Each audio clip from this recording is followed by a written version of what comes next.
Senhor esteja convosco. Ele está no meio de nós. Boa nova de Jesus Cristo, narrada por São Mateus.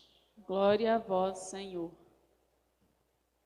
Quando soube da morte de João Batista, Jesus partiu e foi de barco para um lugar deserto e afastado. Mas quando as multidões souberam disso, saíram das cidades e o seguiram a pé. Ao sair do barco, Jesus viu uma grande multidão. Encheu-se de compaixão por eles e curou os que estavam doentes. Ao entardecer, os discípulos aproximaram-se de Jesus e disseram: este lugar é deserto e a hora já está adiantada. Despede as multidões para que possam ir aos povoados comprar comida. Jesus então lhes disse: eles não precisam ir embora. Dar-lhes vós mesmos de comer. Os discípulos responderam: só temos aqui 5 pães e 2 peixes. Jesus disse: trazei-os aqui. Jesus mandou que as multidões se sentassem na grama. Então pegou os peixes e pegou os 5 pães e os 2 peixes, ergueu os olhos para o céu e pronunciou a bênção. Em seguida partiu os pães e os deu aos discípulos. Os discípulos os distribuíram às multidões. Todos comeram e ficaram satisfeitos. E dos pedaços que sobraram, recolheram ainda 12 cestos cheios. E os que haviam comido eram mais ou menos 5.000 homens, sem contar mulheres e crianças. Palavra da salvação. Glória a vós, Senhor. Caros irmãos e irmãs, nós iniciamos o mês de agosto. Estes próximos meses, na nossa liturgia, na nossa igreja, são chamados meses temáticos. Cada mês tratará de um tema em que a igreja nos convida a refletirmos, rezarmos sobre esses temas. E o tema para este mês de agosto são as vocações, o mês vocacional, né, que nós dizemos.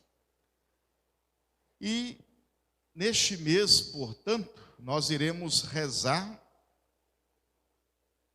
refletir, pedir 4 vocações, as principais, como que se fossem o esteio da igreja. Vocações estas que surgem dentro da igreja para a própria igreja. O que seria da igreja sem essas 4 vocações?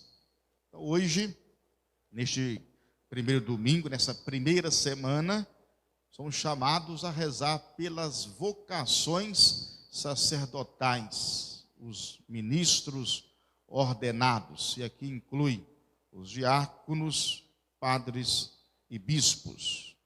Por isso que nós somos chamados hoje a rezar, né, por nós padres, né?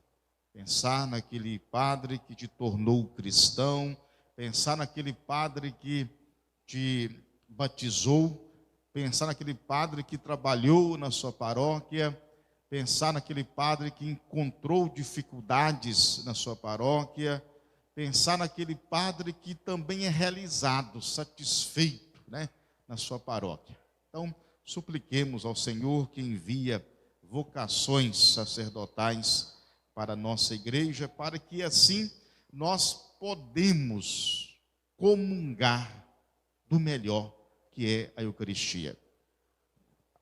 A igreja, ela precisa de padres para poder fazer com que os fiéis, a igreja, possa alimentar-se da Eucaristia, né?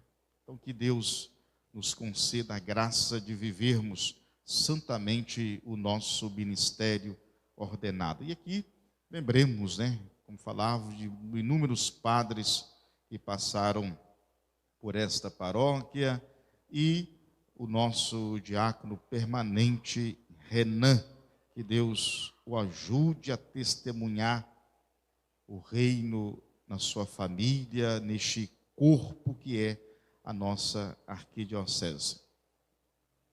A liturgia de hoje, ela vem nos falar de pão, banquete, de partilha. E aqui, evidentemente, que faz uma alusão à Eucaristia. Então, o profeta Isaías, na leitura que escutamos, Deus tem um banquete. E não é qualquer banquete, mas um banquete requintado. E todos são chamados, convocados para participarem deste banquete sem a preocupação de ter que pagar. O banquete que Deus nos oferece é um banquete de finas iguarias. E todos podem participar deste banquete porque todos somos filhos, todos somos irmãos, todos somos, portanto, a família de Deus. E Ele nos oferece o melhor banquete, sem nenhuma paga, para poder nos saciar, para matar a nossa fome.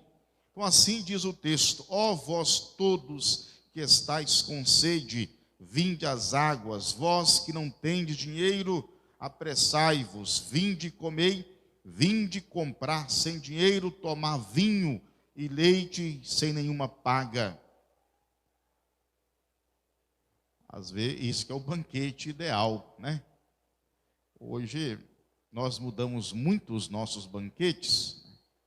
Normalmente, na atual sociedade, nos grupos de amizades e familiares hoje, para você participar de um banquete, você tem que levar um prato, não é assim? Ah, vamos fazer um almoço familiar, mas você traz a lasanha, você traz o feijão tropeiro, você traz o... não é assim? Parece-me que esta gratuidade do participar do banquete em nossas famílias, entre nós amigos, ela se perdeu.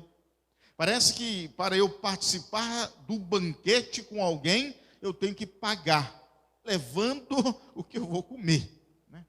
Claro, não estou dizendo que você tem que sair dando comida para ninguém, não é isso não. Mas o fato é que a gratuidade de nos sentirmos e nos fazermos fraternos ao redor da mesa, ela nos custa e às vezes cara. E Deus nos propõe um banquete no qual todos nós iremos nos saciar fartamente de maneira gratuita, sem nos preocupar em pagar. Caro irmão, cara irmã, você e eu somos convidados para participar deste banquete. E aí nós temos que talvez nos perguntar, neste banquete que Deus nos oferece, tem todo tipo de comida que nos sacia, que mata a nossa fome, nossa sede, que portanto que nos satisfaz.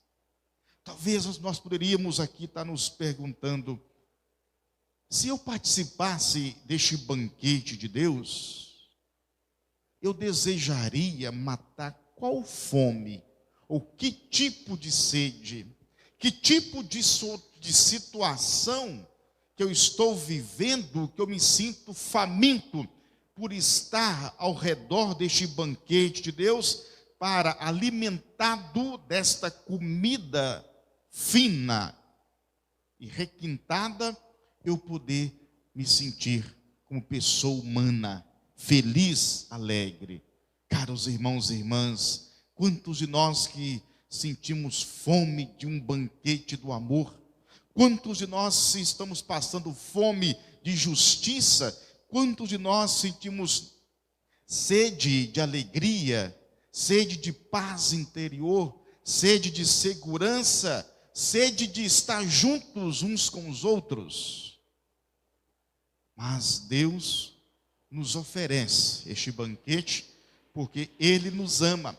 E Ele é a fonte deste banquete, que nós, ao nos sentarmos ao redor da sua mesa, iremos encontrar o alimento ou os alimentos que vão nos saciar, que vão nos matar a sede existencial, sobretudo. Então, meu irmão, minha irmã, vamos nos colocar nesta mesa, ao redor desta mesa, aonde Deus nos oferece o seu banquete. Não qualquer banquete, mas um banquete para os seus filhos, um banquete especial para aqueles que estão em busca do reino, em busca da sua própria salvação.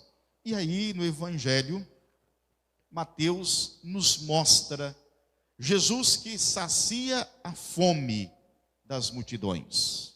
O texto aqui nos diz que João Batista acaba de ser morto, Jesus se retira, se afasta, só que as multidões não permitem isso acontecer na vida do mestre.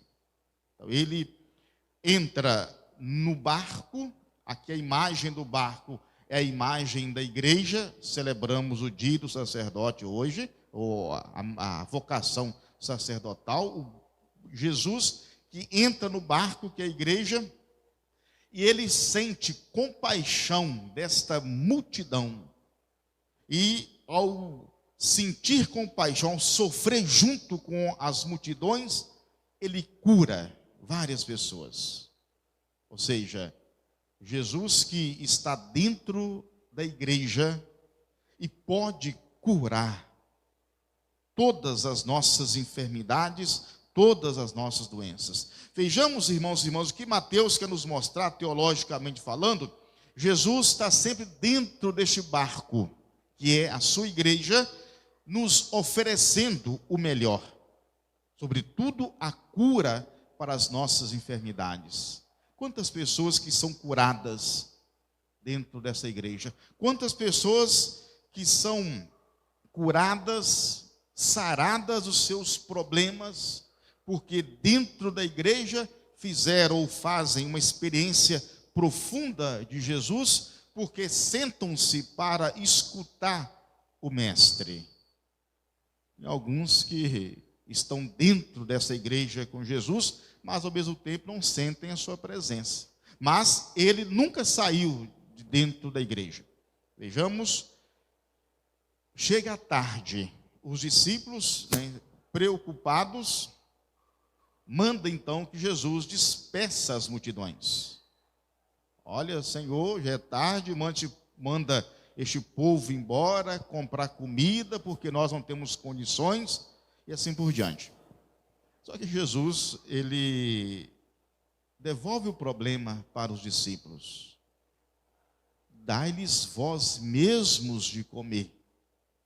Assim nós vamos dizer, irmão e irmã, que o problema da fome, às vezes, não é nosso, mas a solução para esse problema nos compete. Os discípulos, eles são responsabilizados para solucionar, resolver o problema da fome daquelas multidões. Só que eles, para se livrarem do comprometimento com as multidões, eles querem que Jesus mande-as embora. Meus irmãos, minhas irmãs, quantas multidões que passam fome, né? Quantas pessoas que chegam às nossas casas pedindo comida, o que a gente faz? Ah, vai embora que não tem condições não, viu? Olha, não quero nem saber, pode ir embora que hoje o trem está ruim para o meu lado. Às vezes, as pessoas que nos procuram, e nós, enquanto cristãos, não damos uma resposta, uma solução para saciar ou matar a fome desses nossos irmãos famintos.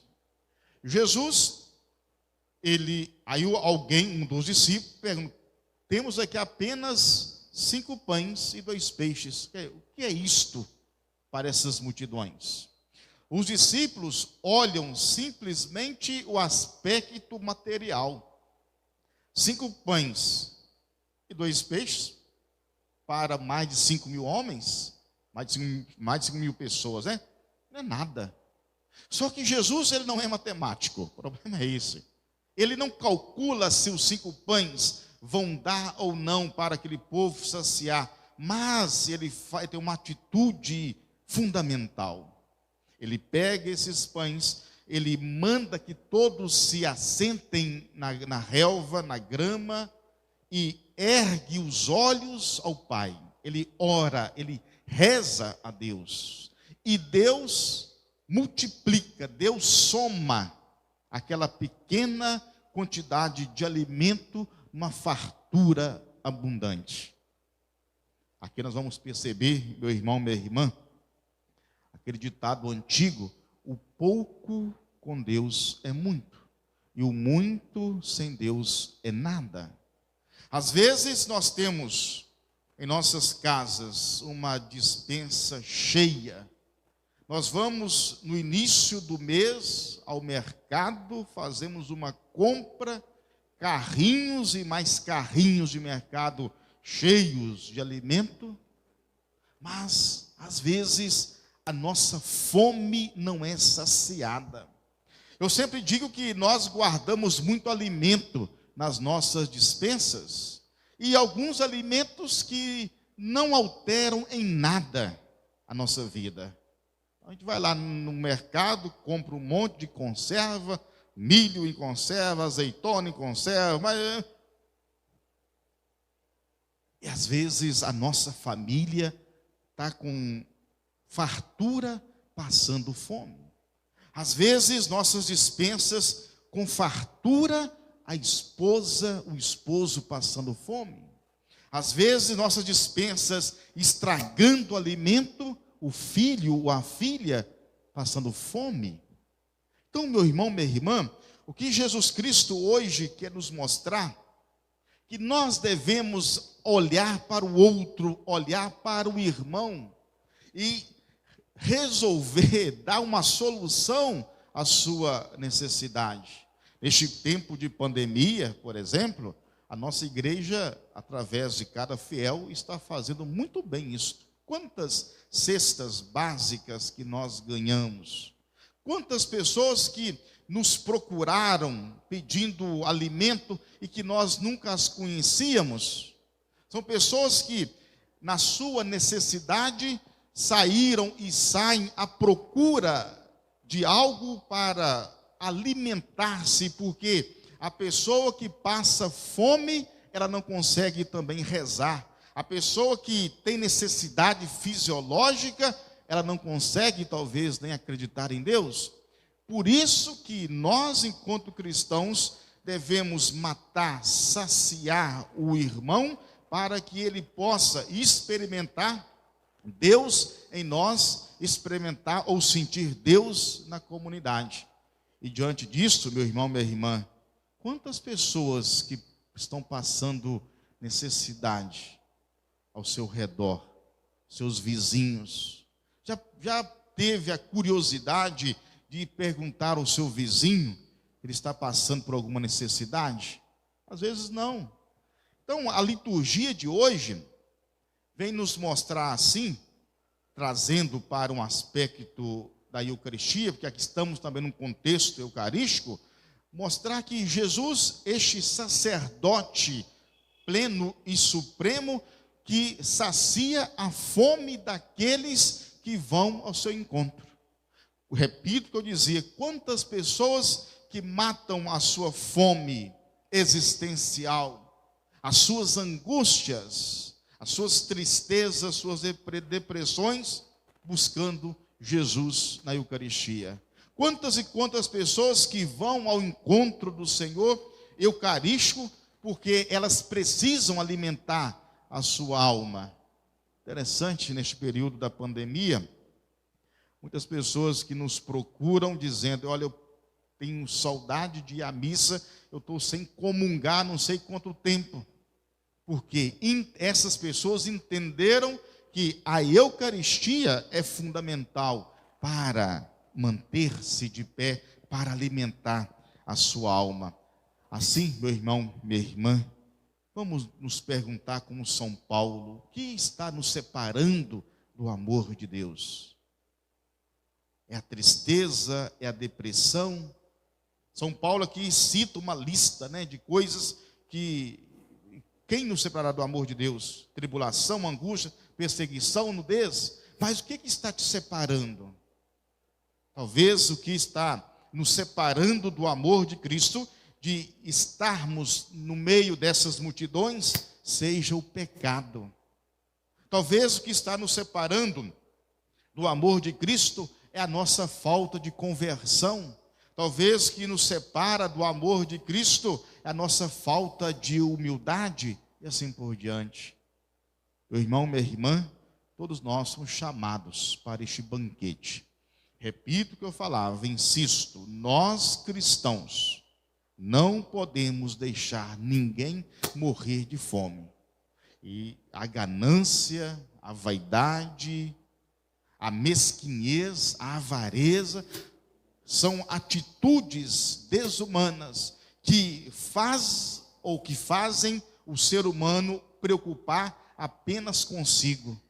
Fico aqui imaginando, Quantas pessoas que morreram na pandemia por causa do lucro? Quantas pessoas que poderiam ter sobrevivido se a nossa classe administradora, politicamente falando, tivesse cuidado, tivesse zelado melhor da saúde e assim por diante? Nós vimos aquelas situações, quantos respiradores que foram comprados de maneira enganosa, que nunca chegaram aos hospitais. A gente fica preocupado, meu irmão, minha irmã, por causa do lucro, do enriquecimento, da roubalheira que há no nosso país. Tem muitas multidões passando fome. E Jesus Cristo abomina essas atitudes, porque isso não promove a vida, não promove a liberdade, não promove a pessoa humana. E o texto de Isaías é bem crítico, enquanto muitos que lutam, trabalham, correm atrás do seu próprio enriquecimento, Deus vai falar, diz aqui na leitura: por que gastar dinheiro com outra coisa que não pão? A gente fica pensando, A preocupação de Deus é apenas a manutenção biológica ou fisiológica. Mas se hoje eu comprei um carro, amanhã eu quero comprar 2. Quer dizer, às vezes o alimento que é o fundamental, o necessário para a humanidade, ele é esquecido. E Deus continua falando: desperdiçar o salário, se não com a satisfação completa. A gente fica pensando, para que tanta riqueza, Se quando a gente morre, não vai levar nada. Para que ter 2 carros de luxos, se quando morrem vão ficar por aí? Para que tantas fazendas, tantos apartamentos, tantas coberturas, se não vamos levar nada para o cemitério? E Deus, repito, mostra na leitura de Isaías que o pão é o bastante para podermos viver. O alimento é o bastante para podermos nos confraternizarmos, nos sentirmos irmãos. Assim seja. Creio em Deus Pai Todo-Poderoso, Criador do céu e da terra,